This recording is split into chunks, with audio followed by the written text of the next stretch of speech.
오늘은 그 죽은 자의 부활, 그 그리스도터의 그 교보, 그 초보의 진리의 말씀 중에서 그 5번째 말씀입니다. 죽은 자의 부활에 대해서 오늘 나누려고 하는데요. 제가 어제 그 안수에 대해서 좀 나눴었는데 제가 좀 중요한 부분을 좀 빠뜨려서 그 부분을 잠깐 말씀드리고 오늘 죽은 자의 부활에 대해서 좀 나누려고 합니다. 우리가 안수를 받고 은사를 받게 되면요, 정말 놀라운 능력을 행하게 돼요. 근데 그때 정말 조심해야 될 부분에 대해서 우리가 알지 않는다면 교회가 좀 이렇게 잘못된 방향으로 가는 것을 보게 됩니다. 그래서 은사를 받고 잘못된 방향으로 가게 되는 이유가 그 교만 때문에 그래요. 그러니까 은사를 받게 되고 뭔가 내가 능력을 행하게 되고 어떤 그 예언을 하게 되면서 나는 다른 사람과 달라라는 어떤 교만한 마음. 그래서 그 교만한 것 때문에 그 나는 맞고 저 사람은 틀리다라는 어떤 그런 잘못된 방향으로 갑니다. 그래서 하나님께서는 교회 안에 질서를 주셨거든요.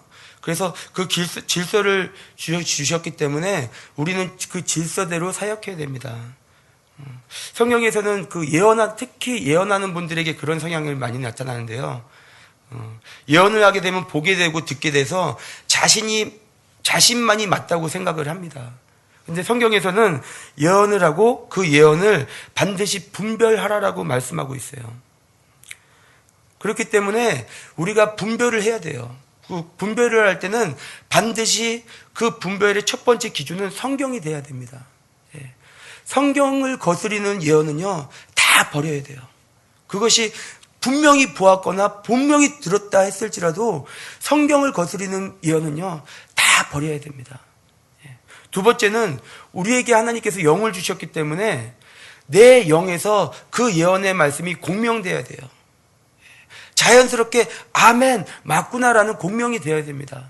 그런데 내 안에서 어떤 거스름이 있다면은, 내 영에서 받아들이지 못하는 어떤 거스름이 있다면은 그것은 유보하거나 받아들여서는 안 돼요.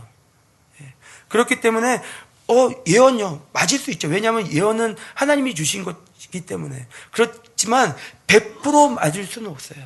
오늘날의 예언은 구약시대의 예언과 같지 않아요. 그래서 고린도전서에서 반드시 분별하라라고 말씀하고 있기 때문에 그렇습니다. 그리고 세 번째는 철저하게 담임 목사님의 통제를 받아야 돼요. 특별히 예언 사역은요. 왜냐하면은 예를 들어서 담임 목사님이 예언 사역에 대해서 전혀 모르신다, 문외하다. 그러면은 답답하잖아요. 예언할 수 있는 사람은. 그래서 막 담임 목사님에게 말씀을 드리고 이렇게 해야 됩니다, 저렇게 됩니다. 그러다 보면요, 오히려 교회가 분열되기 쉬워요. 그럴 때일수록 담임 목사님이 그 부분에 대해서 열리도록 기도하셔야 돼요. 그래도 안 되면은, 본인이 정말 답답하다면은 그 교회에서 조용히 나와서 다른 교회에서 그런 어떤 예언 사역을 할 수 있는, 은사 사역을 할 수 있는 그쪽에서 섬기는 것이 오히려 낫습니다. 그 교회를 위해서는. 그래서 담임 목사님이 철저한 어떤 통제를 받고 담임 목사님이 통제하에서 예언 사역이 진행돼야 돼요. 어떤 경우는 자신이 받은 예언이 맞다고 목사님은 틀리다고 그러면서 어떤 교회 성도들을 선동하는 경우가 있어요. 그것은 하나님께서 절대로 원하시는 것이 아닙니다. 왜냐하면은 물론 교회의 머리는 예수님이시지만 예수님께서는 그 교회의 목자를 주셨기 때문입니다. 이것을 여러분들이 아시고, 그래서 은사사역, 어떤 예언사역 앞으로 이루어지겠죠. 교회 안에서 건강한 교회가 되기 위해서는. 그래서 철저하게 이와 같은 검증과 성경과 영의 분별과 담임 목사님의 통제를 받으시기를 축복합니다.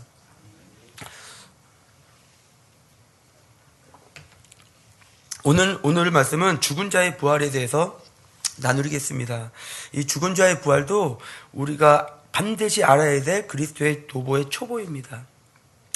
예수님께서 요한복음 11장 25절에서 이렇게 말씀하셨습니다. 예수께서 이르시되 나는 부활이요 생명이니 나를 믿는 자는 죽어도 살겠고 그라고 말씀했습니다. 부활에는 두 가지 부활이 있는데 첫 번째 부활은 의인의 부활이 있어요. 그리고 두 번째 부활은 악인의 부활이 있습니다. 모든 사람은 부활해요. 예. 그리고 의인은 의인의 부활로, 악인은 악인의 부활로 다시 태어납니다. 그래서 사도행전 24장 15절에서 저희 기다리는 바 하나님께 향한 소명을 나도 가졌으니 곧 의인의 부활과 악인의 부활이 있으리라 함이라 라고 말을 하고 있어요. 예. 그렇다면 부활은 무엇일까요? 부활은 거듭남이 아닙니다. 예. 거듭남은 부활과 다른 것이에요. 예. 사도신경에 우리가 늘 고백하는 그 고백 중에서 몸이 다시 사는 것과 영원히 사는 것을 믿사옵나이다라고 고백을 하죠. 예. 우리는 몸은 다시 태어나야 된다는 거예요. 예. 예. 성경에서는 이 몸의 부활을 영의 몸 또는 신령한 몸이라고 말을 하고 있는데요. 왜 몸은 다시 부활해야 되느냐 하면은, 영은 우리가 거듭났지만, 우리가 회개하고 예수님을 믿을 때 성령이 오셔서 우리의 영은 거듭났지만, 몸은 그대로이기 때문에 그래요. 아직도 그대로예요. 그래서 로마서 8장 23절에 이렇게 말합니다. 그뿐 아니라 또한 우리 곧 성령의 처음 익은 열매를 받은 우리까지도 속으로 탄식하며 양져될 것 곧 몸의 속량을 기다리느니라 라고 말하고 있어요. 우리의 몸은요, 몸이 속량돼야 돼요. 구원 받아야 돼요. 부활해야 된다는 것이에요. 그래서 영은 새로워졌지만 몸은 여전히 그 어떤 옛 모습에 그대로 되어 있다는 것이에요. 그래서 로마서 7장 18절에 이렇게 말합니다. 내 속 곧 내 육신에 선한 것이 거하지 아니하는 줄을 아노니 원함은 있으나 선을 행하는 것이 없노라 라고 말을 해요. 이 말씀을 쉽게 말하면은 내 영은 선을 원하지만 내 육은 선을 행하는 것이 없노라. 선을 원하지 않노라. 예. 그래서 오라 나는 공고한 사람이로다. 이 사망의 몸에서 누가 나를 건져내랴. 예. 이 사망의 몸에서 누가 나를 건져내겠습니까? 예. 그래서 우리는 반드시 몸이 부활해야 된다는 것이에요. 몸이 부활해야지만이 온전한 사람이 돼요. 온전한 사람. 그래서 우리가 예수님이 다시 오시는 그날 몸이 부활합니다. 그래서 그때는 온전한 사람으로, 다시는 죄성이 없는 사람으로, 온전한 사람으로, 거룩한 하나님의 형상에 따라 지어진 우리가 하나님의 영광에 이르는 온전한 사람으로 다시 태어나게 됩니다. 그래서 고린도전서 15장 44절에 육의 몸으로 신고 신령한 몸으로 다시 살아나나니 육의 몸이 있은즉 또 영의 몸이 있느니라 라고 말을 하고 있어요. 예. 영의 몸, 육의 몸으로 있고 또 영의 몸이 있습니다. 그런데 왜 여러분들은 이 육의 몸으로 영원히 살고 싶습니까? 여러분들의 모습이 아름다우세요? 예. 20대 시절은 아름다우셨죠? 예. 근데 결국은 호호 할아버지, 호호 할머니가 되고 이빨도 빠지고 예, 꼬부라집니다. 예. 예. 그 몸으로 영원히 산다면 정말 그것이 정말 천국일까요? 예. 예. 그런데 하나님께서 왜 그 영이 거듭났을 때 우리에게 새롭게 되는 그 시점에 몸의 부활을 허락하지 않으셨을까요? 그래서 왜 오늘도 우리가 죄 때문에 고통하며 살게 하셨을까요? 제가 믿기로는 하나님께서는 우리를 사랑하시기 때문에 정말 나를 사랑하는 자, 정말 나를 사랑하는 자를 찾기를 원하신다는 거예요. 결국은 알곡과 쭉쟁이를 가르신다는 것이죠. 그런데 우리가 몸의 부활이 그대로 임한다면은 얼마나 쉬워? 예수님을 위해서 사는 것이. 그렇죠? 그리고 예수님 믿기가 얼마나 쉽겠어요.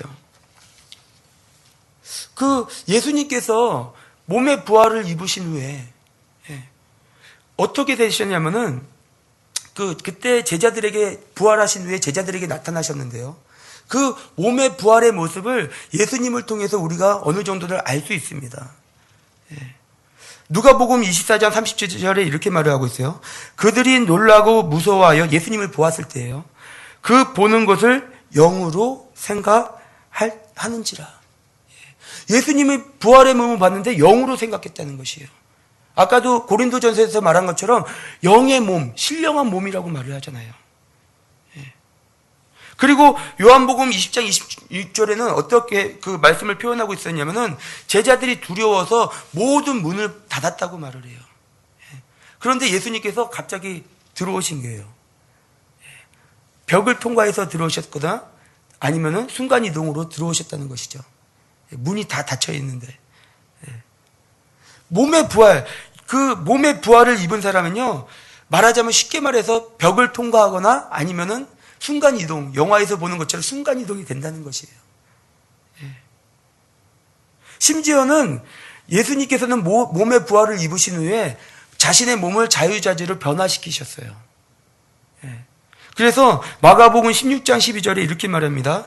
그 후에 그들 중에 두 사람이 시골로 갈 때 예수께서 다른 모양으로 그들에게 나타나시니. 예수님께서 부활 전에는 이런 일을 안 하셨죠. 그런데 부활 후에, 부활의 몸을 입은 후에는 그냥 자유자재로 몸을 변화시킬 수가 있어요. 여러분들이 그토록 원하는 그 아름다운 모습 변할 수 있대요. 너무 좋아하시네요. 그러니까 이렇게 우리가 그 거듭났을 때 몸의 부활을 입는다면 예수님을 안 믿을 사람이 어디 있겠어요? 그렇겠죠.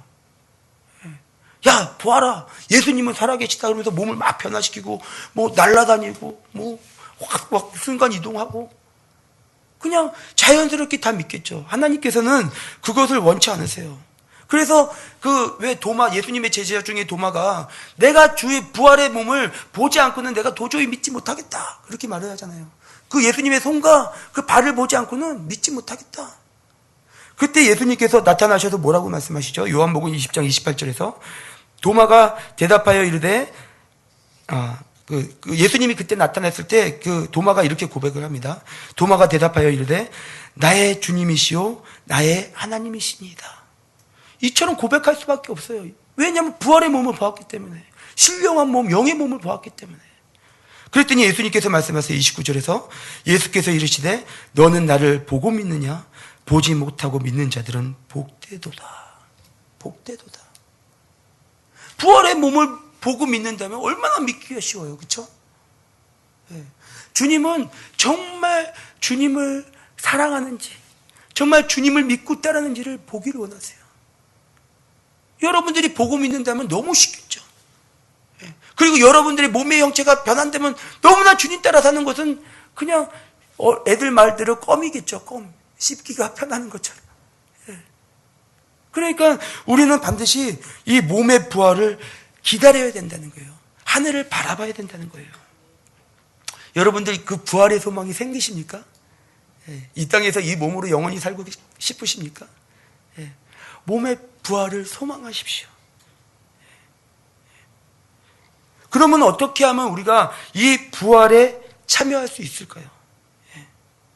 이 부활에 참여하기 위해서는 반드시 필요한 것은 우리가 가장 잘 아는 십자가, 이 십자가가 중심에 있고 뿌리가 되는 것이에요. 내가 어떻게 해서 부활에 들어갈 수는 없어요. 오직 예수님의 속량하심으로 말미암아 우리는 그 부활에 동참할 수 있게 됩니다. 둘째가 있어요. 둘째는 그 베드로전서 3장 21절에 이렇게 말합니다. 물은 예수 그리스도께서 부활하심으로 말미암아 이제 너희를 구원하는 편이 곧 세례라. 이는 육체의 더러운 것을 제하여 버림이 아니요 하나님을 향한 선한 양심의 강군이라. 더러운 그 육체를 제하여 버림이 아니라 하나님께서 부어주신 선한 양심, 곧 거듭나게 하신 나의 영. 육신에는 선한 것이 거하지 않는데 내 안에 거하는 그 성령으로 말미암아 선하게 된 나의 양심이 하나님을 간구하는 그러한 삶. 그것이 바로 우리가 추구해야 되는, 그래서 우리가 그 부활에 나가야 되는 우리의 자세라는 것이에요. 그래서 요한복음 5장 29절에 예수님께서 이렇게 말씀하십니다. 선한 일을 행한 자는 생명의 부활로, 악한 일을 행한 자는 심판의 부활로 나오리라. 우리는 모두가 부활할 거예요. 그러나 하나님을 향한 그 강구하는, 그 하나님을 향한 그 갈급함으로 살아가는 그분들에게는 의인의 선한 일을 행하는 자는 생명의 부활, 그리고 악한 일을 행하는 자는 심판의 부활로 나오리라 라고 말을 하고 있어요. 그러므로 우리가 이 사실을 인정하셔야 됩니다. 이 사실을 인정하셔야 돼요. 내 영은 거듭났지만 내 몸은 제하여 버린 것이 아니라, 더러운 것이 제하여 버린 것이 아니라 여전히 몸은 악하다는 것을 첫 번째 인정하셔야 돼요.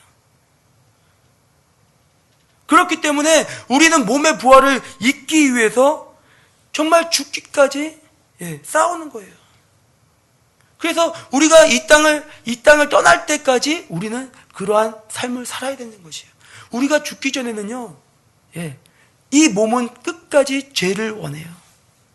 그리고 내 안에 있는 영은 오직 하나님을 원해요. 그래서 갈라디아서 5장 17절에 이렇게 말합니다. 육체의 소욕은 성령을 거스리고 성령은 육체를 거스리나니 이 둘이 서로 대적함으로 너희가 원하는 것을 하지 못하게 하려 함이라. 육신은요, 내 안에 계신 성령, 주와 합한 자마다 한 영이라고 말했잖아요. 우리는 주님과 한 영이 되어서 거듭났는데, 육은요, 끝까지 영의 소원대로 살지 못하도록, 여러분들이 거듭난 그 하나님의 선하심으로 살지 못하도록 방해를 하고, 또 반대로 나의 영은 육의 소원대로 가지 않으려고 또 싸우는 거예요. 그 삶이 여러분들 안에 있어야 되고, 그리고 있는 것뿐만이 아니라 싸워서 이기셔야 된다는 것이에요. 아시겠죠? 그리고 두 번째는 우리가 이 육을 이기고, 다시 말해서 악을 이기고 영을 선택하는 것, 그 선을 선택하기 위해서는요, 반드시 몸을 따르지 말고 거듭난 나의 영, 성령이 오셔서 그 성령의 소원대로 살아야 된다는 것이에요. 사람들이 어떤 잘못된 오해가 있는데, 그 잘못된 오해 중에서 그 하나가 무엇이냐면은, 내가 이렇게 죄 가운데 거하는 이유는, 저 사람이 이렇게 죄 가운데 거하는 이유는 사탄의 역사다, 그렇게 말을 해요. 그렇죠? 그래서 귀신을 쫓아내거나 뭐 어떻게 해야 된다고 말을 해요. 그렇죠? 그렇다면은 사탄의 역사라고만 본다면은 하나님은 주무시고 계십니까? 하나님은 뭐 그냥 쉬지 않으시는 하나님이라고 그러는데 놀고 계십니까? 죽은 하나님입니까? 아니죠. 하나님도 역사하고 있어요. 당연하죠. 하나님께서, 하나님의 아들이 이 땅에 나타난 것은 사탄의 일을 멸하려고 오셨는데, 가만히 계시는 하나님이 아니죠. 이것은 무엇이냐면은 선택이에요. 선택. 사탄이 우리 안에 있는 자유의지까지 통제할 수 있지 않아요. 반대로 하나님도 우리 안에 있는 자유의지를 통제할 수 없어요. 왜냐하면 자유의지는 하나님께서 우리에게 주신 아주 독특한 축복의 영역이에요. 너희는 살기 위해서 생명을 택하라. 하나님은요, 구원의 길을 열어놓으시고 오늘도 녹화하고 계시며 나에게 오라라고 부르짖고 계세요. 그리고 사탄도 마찬가지로 이 세상에서 돈으로, 어떤 유혹으로, 음란으로 부르고 있어요. 나를 택하라고. 그렇다면은 나는 이 둘 중에 택하는 것은 나에게 있다는 거예요. 나에게. 예를 들어서 사탄 때문에 내가 죄를 지었다. 그러면은 저의 어떤 그 선택에 그런 죄가 없다면은, 그러면 나는 심판받을 이유가 없는 거죠. 사탄이 그랬지 내가 그랬어요? 그 반대로 내가 하나님을 위해서 뭘 했는데 이게 내가 한 것이 아니라 하나님이 하셨다. 그렇게만 말하면 내가 하나님 앞에 상 받을 게 무엇이 있겠어요? 물론 하나님의 은혜로 되는 거예요. 왜냐하면 내 안에서 하나님께서 말씀하시기 때문에 거기에 순종했기 때문에, 하나님께서 부르셨기 때문에, 구원의 길을 열으셨기 때문에. 하지만 선택은 내가 했다는 것이에요. 그것이 바로 자유의지라는 것이에요. 그렇기 때문에 모든 책임은 나에게 따르는 것이에요. 하나님을 선택하느냐, 사탄을 선택하느냐, 선을 선택하느냐, 악을 선택하느냐. 하나님은 우리를 리모컨으로 조절할 수 없어요. 그래서 나를 따라라. 나를 따르기 위해서는 자기 십자가를 지고 자기를 부인하지 아니하면 나를 따를 수 없느니라 라고 말하고 있는 것이에요. 그렇기 때문에 여러분들은 늘 그 선택의 영역에서 주님을 선택하시고 여러분들의 영을 선택하시기를 축복합니다. 그래서 로마서 8장 12절에서 14절에 이렇게 말합니다.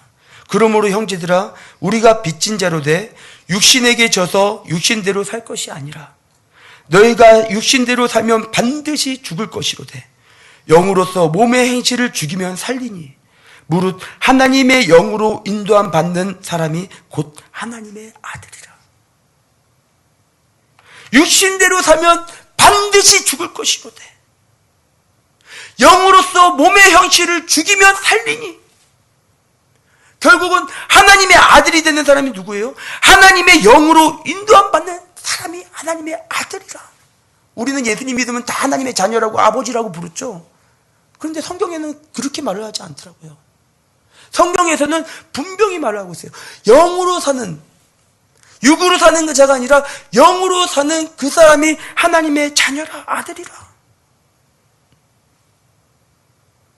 여러분들은 영으로, 성령으로 사시는 하나님의 자녀가 되는 축복을 얻으시기를 바랍니다. 마지막으로 우리가 부활에 동참하기 위해서는 육의 몸을 심어야 된다는 것이에요. 다시 말해서 죽지 않으면 부활이 없어요. 예수님이 죽으셔서 부활하셨죠. 죽어야 부활을 합니다. 몸의 어떤 그 몸의 삶을 아끼지 마십시오. 내 것,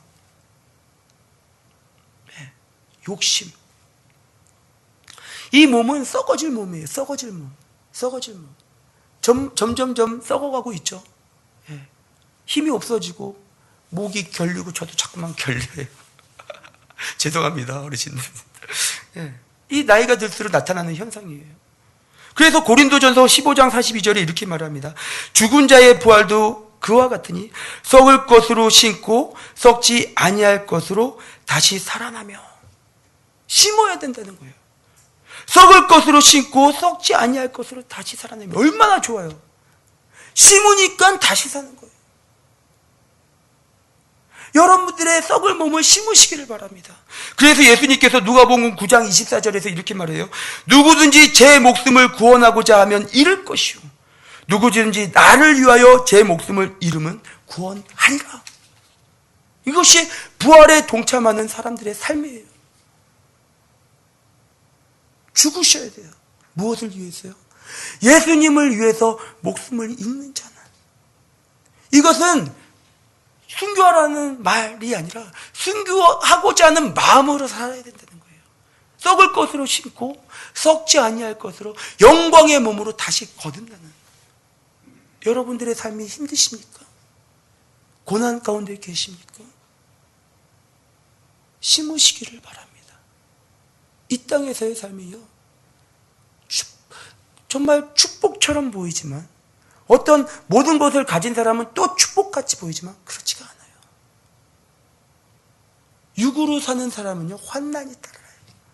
저희가 빈대를 솜에서 정말 행복하게 믿음으로 살고 있지만 사실 여러분들도 그렇지 않습니까? 육의 몸을 갖고 있다면 참 힘든 거예요. 육신이 있다는 것 자체는 힘든 거예요. 먹지 않으면 안 되고, 일하지 않으면 안 되고, 자지 않으면 안 되고, 피곤하고, 뭔가 피곤하고. 육이 중요한 것이 아니라 다시 다시 부활하기 위한 그 부활에 동참하기 위해서 나의 몸을 심는 것. 그것이 진정 중요한 가치가 있다는 것이에요.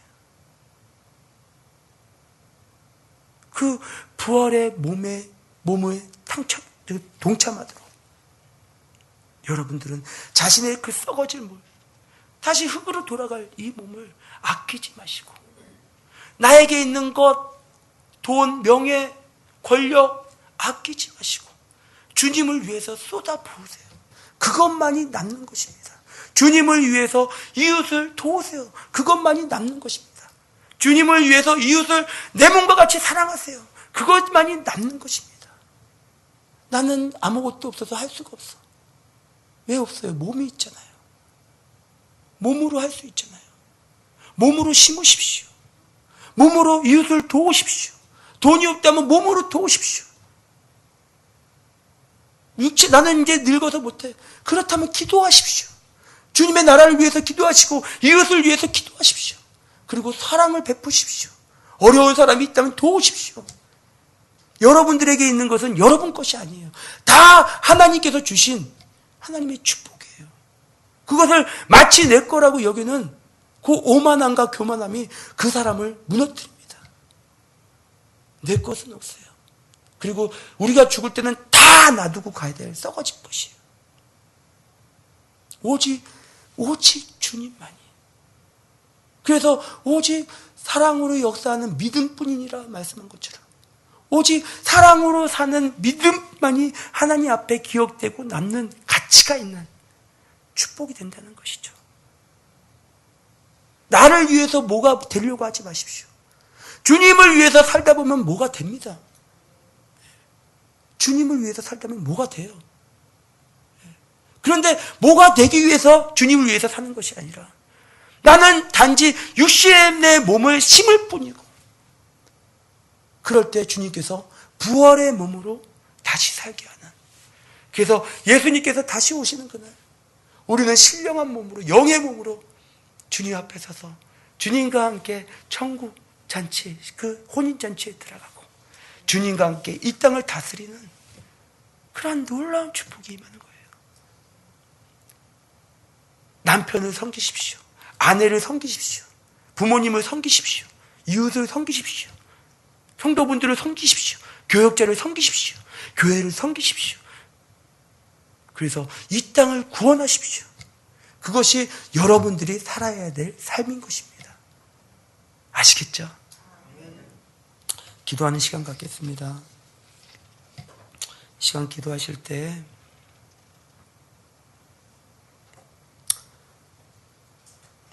제가 이 땅을 보고 살았습니다. 이 땅에서 잘 되는 것을 소원했습니다.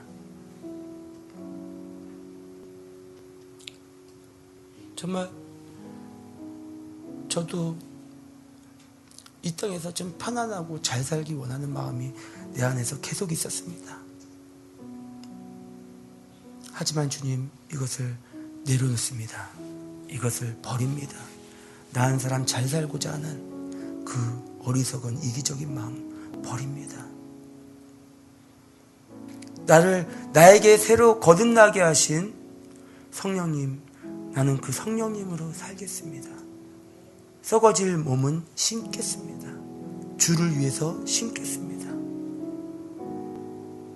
이웃을 위해서 심겠습니다. 영혼들을 위해서 심겠습니다. 주님, 우리를 축복하소서. 나를 축복하소서. 나의 어리석음을 용서해 주시고 오직 주님께서 우리에게 원하시는 그 영광에서 영광에 이르는 그 거룩한 선함과 그 사랑 안으로 들어가겠습니다. 이것은 내가 선택해야 될 부분이지 주님께서는 우리에게 안에서 오셔서 조정하시는 분이 아니기 때문에 내가 그것을 선택합니다. 나에게 힘을 더하여 주시옵소서. 그리고 나의 어리석음을 용서해 주시옵소서. 이 시간 기도하겠습니다.